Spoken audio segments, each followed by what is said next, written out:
10 to 43 seconds after the beginning. At the very beginning of the universe, there is a limit beyond which our understanding of physics starts to break down. This limit is called the Planck Epoch. It begins at approximately 10 to the power of minus 43 seconds after the origin of the universe. This is not just a small time.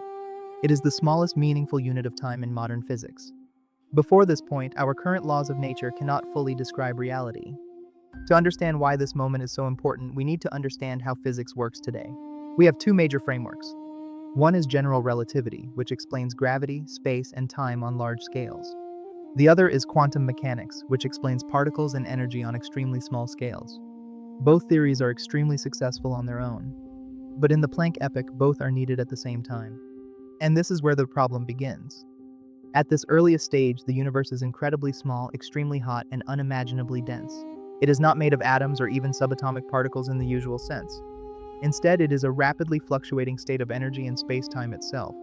Everything is in motion. Nothing is stable. Even space and time are not smooth. They may be fluctuating like quantum foam. This is where we encounter the Planck scale. There are three important Planck quantities: the Planck time, the Planck length, and the Planck temperature. Each one represents a fundamental limit of our current understanding. The Planck time is about 1043 seconds. It is the time it takes for light to travel one Planck length. Below this scale, time itself may lose its classical meaning. There may be no continuous flow of time as we experience it. The Planck length is about 1.6 or 1035 meters. This is unimaginably small. It is far smaller than anything we can currently observe. At this scale, space itself may not be smooth. Instead, it could be made of tiny quantum fluctuations, a kind of foam-like structure of space-time. The Planck temperature is around 1032 Kelvin.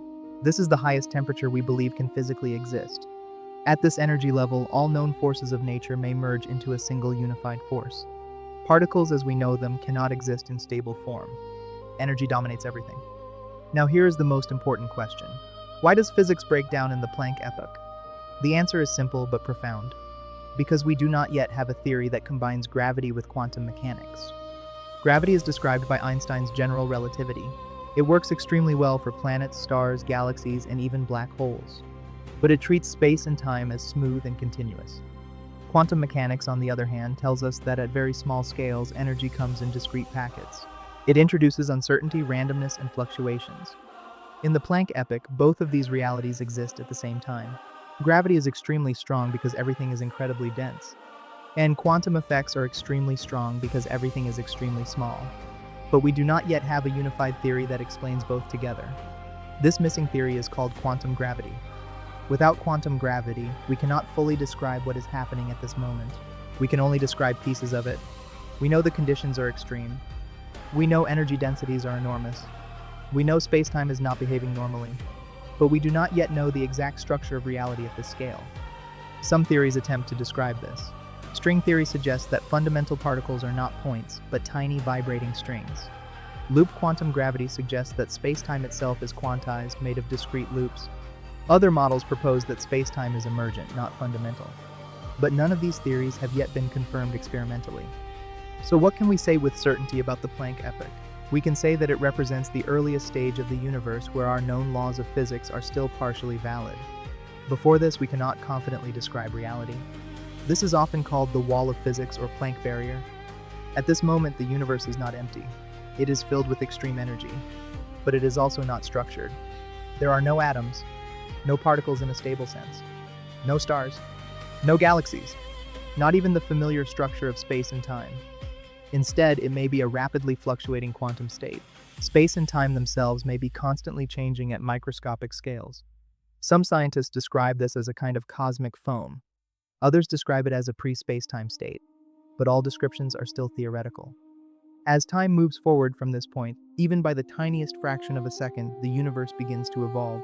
It expands, it cools, and fundamental forces begin to separate. This leads into the next major stage of cosmic history. But the Planck epoch itself remains hidden from direct observation. It is the most mysterious boundary in the story of the universe. Why is it so important? Because it may hold the answer to the deepest question in physics. How did everything begin? If we could fully understand the Planck epoch, we might discover why space exists, why time flows, why matter exists, and why the laws of physics have the form they do.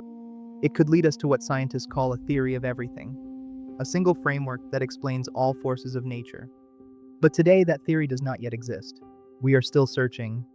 So the Planck Epoch stands as both a beginning and a limit, a beginning of cosmic evolution, and a limit of human knowledge. And just beyond this limit, the universe continues, expanding, cooling, and slowly building the foundation for everything we see today. But what comes next is even more dramatic.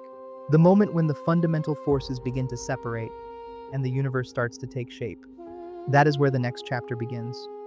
If you enjoyed this video, please like, comment, share, and subscribe.